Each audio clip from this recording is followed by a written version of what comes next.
For centuries, the image of Napoleon Bonaparte as a diminutive dictator has persisted in popular culture, perpetuating the myth of his supposed short stature. This myth, however, is largely a product of misunderstanding and historical misinterpretation.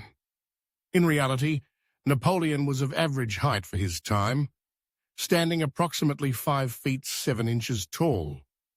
The confusion largely stems from the difference between French and English measurements in the 19th century. In French inches, Napoleon was recorded as being 5 feet 2 inches, which translates to about 5 feet 7 inches in modern English measurements. The myth of Napoleon's height was further fueled by British propaganda during the Napoleonic Wars. The British, eager to diminish the formidable reputation of their adversary, depicted him as a small, petty tyrant.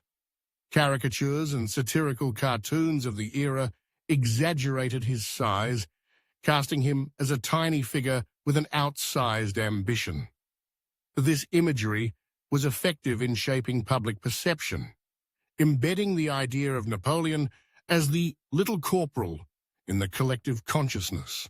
Moreover, the myth has been perpetuated by the so-called Napoleon complex, a term used to describe men who are perceived to compensate for their lack of height with aggressive or domineering behavior.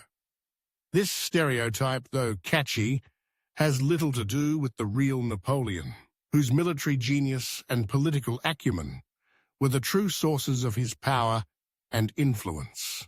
Understanding the truth about Napoleon's height not only corrects a historical inaccuracy, but also challenges us to reconsider how myths can distort our views of historical figures.